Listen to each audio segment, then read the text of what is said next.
Are you happy and satisfied now? Hurry up and sign the divorce papers then. Alright, fine. Oh, but from here on out, if anything happens, I won't help or support at all, okay? When I said this, my husband, Max, and my mother-in-law, Wendy, snickered at me. Yes, yes. I think that's more like what we should be saying to you. Once I finished signing the divorce papers, both Max and Wendy looked very happy and were getting carried away from all the happiness. But little did they know that there was hell waiting for them. My name is Sarah, and I am a 32-year-old office worker. I have been married to my husband, Max, for 3 years now. My husband works for a major company, and he works very hard at his job. My husband is busier than me and comes home late.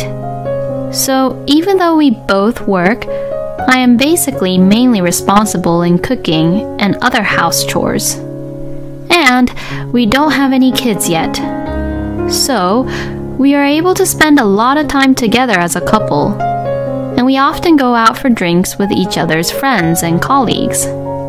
And since we don't have any kids, both my husband and I spend a lot of time freely doing things we like to do. So I don't think we both feel that much stress. At the very least, I don't have any complaints or I'm not that dissatisfied with my husband. But there is something that has been bothering me a little lately. And that is that my husband often goes on business trips and he works even on holidays. There have been times where Max has had to go out of the country for international business trips or to work on Saturdays suddenly. And that only happened once a month or so, and it was pretty rare. But for the past few months, his business trips increased, and he had to go on business trips about twice a month, and he has to work on his day offs every week and on almost every holidays. My husband's company's working condition is not that horrible, and until now, his working hours have been within the limit and never exceeded it. So, I wondered why my husband was being forced to work so much by the company recently.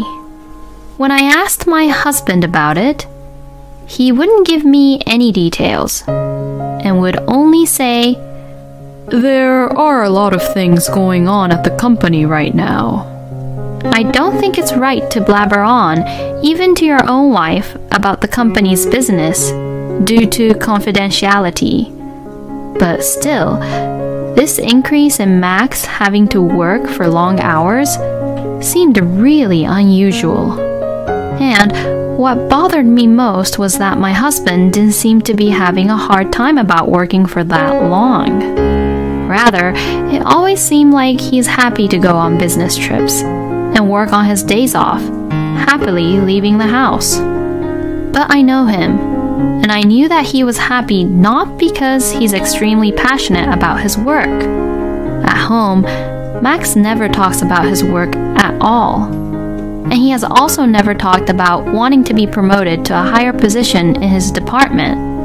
And he showed no signs of motivation or passion of wanting to do better at his work. And the most puzzling thing was that despite working for such long hours, my husband's salary has not increased at all. With all the long hours Max has been working, there should be no such thing as unpaid overtime. And it is also impossible to think that he's not being paid for working on his days off and on holidays. Based on these points, I began to suspect my husband about something. Could it be that he is having an affair behind my back? Could it be that business trips or sleepovers with his lover, and working on his days off or holidays are going on dates with his lover? When I began to think like that, I could only think that way. Days went by when I wanted to look at my husband's phone to check, but upon closer observation, I found that he always had his phone with him, never leaving the phone's side, even in the house. even when he went to the bathroom or washed his face in the morning, he always carried it in his pocket. My assumption could be really right. I decided to trust my instincts and requested an investigator to check about this case. My gut feeling tells me that my husband is suspicious, but I really hope that this was all wrong. I was driven by such mixed, uncomfortable feelings. A few weeks later, the results came in, and I found out that my husband is completely guilty. My husband's lover was a colleague from the same office where he worked at. She was a single carrier woman, tall, good-looking, and she had the looks in a way that my husband prefers. I was just so angry. Of course, I was allowed to go out late for drinks with friends and have lunch with them on my days off, but I never, ever did anything that crossed the line. I have loved and thought only of my husband and cherished my life with him. But my husband easily betrayed that, lied to me, and did whatever he wanted. Thinking that, I was determined to punish my husband and his lover. First, I decided to report the whole thing to my mother-in-law, Wendy. I had a reasonably good relationship with Wendy, and I knew that she would tell Max off about the whole situation and be on my side. I called Wendy in advance to let her know that I had something important to discuss, and I made my way to her house. Wendy has been living alone since the death of her husband a few years ago. "Oh, Sarah, welcome. What's wrong? You came here all on your own all of a sudden." "Well, Wendy, actually..." I reported to Wendy that Max was currently having an affair behind my back. I also explained that he had been meeting with his lover by saying he's going on a business trip or working on days off and holidays, and I showed her some photo evidence I had received from the investigator. But Wendy showed no signs of surprise, and she didn't react the way I thought she would. "Oh, Max is having an affair. Looking from her reaction, maybe Wendy is thinking that her son wasn't having an affair. Maybe that's why she doesn't really believe in the evidence. All these photos were taken as evidence from the investigator I hired. Unfortunately, Max is having an affair behind my back." When I said this, Wendy says this without any hesitation. "Then, why don't you get a divorce with him?" "Huh? What, you're not going to get a divorce?" "I mean, I will get a divorce, but..." Isn't the conversation going too easily? Was she that uninterested in her own son's married life? As I was thinking that, Wendy then said something unexpected. "Well, that's good then." "Huh? Max, Molly, you both can come out now finally." When Wendy said that, to my surprise, my husband and his lover came out from the next room. How did you..." "Oh, hey, Sarah." "Hello." "Oh, I'm sorry. I began to like Molly more than you know. And you said that you had something important to discuss with me, so I thought it must be about this, and I called them both over here." "What? So, does that mean that you support and side with these people?" "Yes, that's right. Are you saying that you approve of your own son for having an affair? Don't you dare talk to me like that. My son just found a better partner." "Excuse me? Unfortunately, you are weaker and inferior than Molly.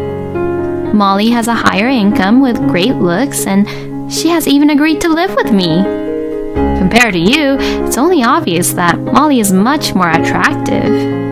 "So, you're saying that you're only seeing everything only on the surface, huh?" "Pardon me? What, are you jealous? How ugly of you.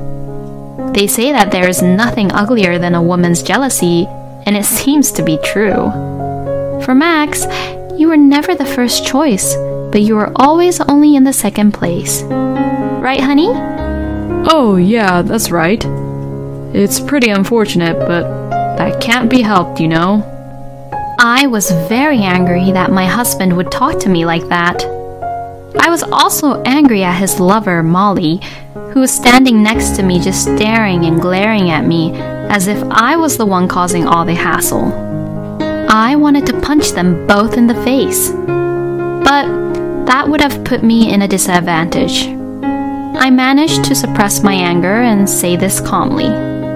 I don't care if you two remarry, but I will make sure that you all pay alimony. Then my mother-in-law gave me a dirty smile and said, "Oh, we'll pay it. We can totally afford it. If we combine Max and Molly's income together, we have nothing to fear." Then my husband said, "Well then, I need you to sign this," as he showed me some papers. It was divorce papers. Max's parts were all already signed. Oh, I see. So he had this whole thing planned all along, huh? I won't sign it just yet. When I said this, the three of them looked all surprised. And why is that? You just said that you were getting a divorce. Just hurry up and sign it. We even said that we pay you the alimony. Ugh, you're such a pain in the butt. I'm only going home today because I'm not convinced that I should sign the papers yet. I'm not going to let them make me do whatever they want me to do. No, I will not let you leave here right now until you sign them. Yeah, that's right. If you want to get out of here, just sign these divorce papers. Are you sure about that? Are you sure that you can say that? I mean, what you're saying is confinement. You're just threatening me, you know? And I just recorded what you just said. What would happen if I turned this in to the police? Both Max and Wendy began to flinch. What are you trying to do? I just don't want to obey and do whatever you all tell me to do. I'll decide when to divorce you.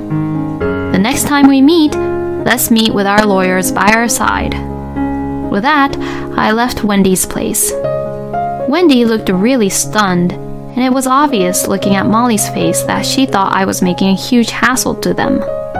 Later, after I got home, I packed my bags and went back to my parents' house. My parents were surprised that I suddenly came home, but were outraged when they heard what had happened. They told me that I could stay at their house as long as I wanted until the whole thing settles down. About a month later, I had a lawyer present to discuss about the alimony with my husband. My husband also brought Wendy to our meeting. It was going to be probably messy, but oh well, it couldn't be helped.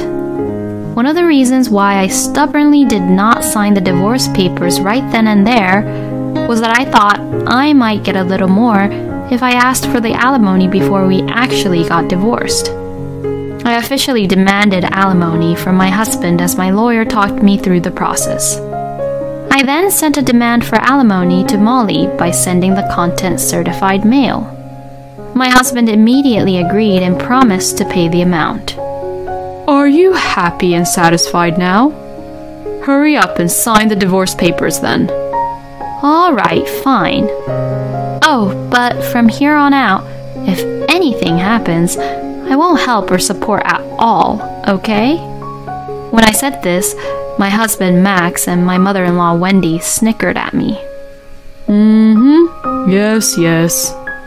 I think that's more like what we should be saying to you. Once I finished signing the divorce papers, both Max and Wendy looked very happy and were getting carried away from all the happiness. But little did they know that there was hell waiting for them. I then moved to an apartment sized for one person near my office. It is very close to my office, making my commute much easier and more comfortable than before. Moreover, I used to work very little overtime to take care of my house chores, but now I can work overtime without worrying about it, and my income has gone up as well. I put more and more focus into my job, took exams for certificates, and my income increased even more compared to before. Then, about a year after my divorce, I received a call from a number which it looked like familiar to me. I've seen it before, but who was it? I had seen it, but I couldn't remember. Anyways, the phone kept ringing, so I answered it. Then, it was my ex-mother-in-law, Wendy, who called me. Oh, thank goodness, it's finally connected. Oh, Sarah, please help me. Huh? What's wrong? I can't take it anymore. It's because of that woman, Molly. I knew it. Are you still being chased by loan sharks because of the debt? What? How did you know about that? I actually had an investigator look into it. So, you knew about everything and you didn't even try to tell us and just betray us like that? Oh, no, no, no. You all betrayed me, didn't you? Stop talking nonsense here. Max was the one who had an affair behind my back and left me. Well, if you only called me to complain, I'll just hang up now. Wait! Will you get back together with Max again? If it continues going on like this, both Max and I will sink down together. That woman, she keeps on pushing me around. In fact, before I officially divorced my ex-husband, I had hired an investigator to do a research about his lover. I found out that the woman, Molly, was addicted to gambling and was heavily involved in horse racing and casinos. And apparently, she also has a huge amount of debt. And this is just my guess, but I think she married Max and moved in with Wendy so that she could save some money for her own living expenses. That way, she wouldn't have to pay rent, and since she is such an overpowering and outspoken woman, she probably forced Wendy to obey her and do all the house chores for her. Also, there could be a possibility that Molly had Max and Wendy help her pay off her debts as well. Oh, Wendy, you must be completely disappointed then. So, it wasn't me who was poor, but that woman, Molly, is the one who's poor. Well, it's all none of my business now because it doesn't matter to me anymore. Oh, please, don't shun us like that. All of Max's savings and my savings, almost all of them are gone. Well, it's what both Max and Wendy deserves. And because you sent a content-certified letter to the company about Molly, both Max and Molly got a pay cut. So that means that you are responsible too. Take responsibility and help us. How much more obnoxious and self-centered can she be? But I'm a little irritated that Molly is doing whatever she wants to do. I told them that I would not help them at all in the future, but I did give Wendy a little advice on what she can do to get a revenge on Molly. If she's treating you badly, recording it might be a good evidence for the harassment that you're receiving from Molly. Also, if you have evidence of her addiction to gambling, you could use that as a material for Max to get a divorce with Molly. When I said this, Wendy said, "Oh, that's a good idea. Thank you," and hung up the phone. After that, both Wendy and Max did what I had mentioned. As a result, Max and Molly got a divorce, and Wendy and Max were released from Molly's debt. In the end, Molly was unable to repay her debts and had to go through many consumer loan companies. And before long, she disappeared from the company as well. Although Max and Wendy were freed from that woman, their money were squeezed out a lot during the past year, and the psychological damages are said to be quite severe. Well, compared to them, I think I am the happiest out of all of them. So, I guess in the end, everything went all right. By the way, Wendy seemed to think that she could get Max and I back together because I cooperated with her in the end, and she called me several times, but I ignored all of them and blocked her calls. I then began to have a romantic relationship with a colleague at work. And 2 years later, we got married, and now we have a child. My new husband is a wonderful person, and I feel very comfortable with him. I would like to continue to have a good time with my current husband and watch our child grow up together. Well, there were a lot of crazy people in this story. Wendy, who called Molly and Max in advance and kept them waiting in a separate room, was really crazy. But it was Wendy and Max's fault for not seeing that Molly was that kind of person. As a result, Sarah, who has lived a decent life, was the most happiest in the end, and Max and Wendy deserved what they got, so I have no complaints. As for Molly, she went from one consumer loan to another and disappeared from the company, but I wonder where in the world she went. I hope she didn't get kidnapped or... Well, but I guess she got what she deserved too. Anyway, I am glad that Sarah seems to have a new and happy family. Thank you for watching until the end. Please subscribe to our channel. We hope to see you in our next video.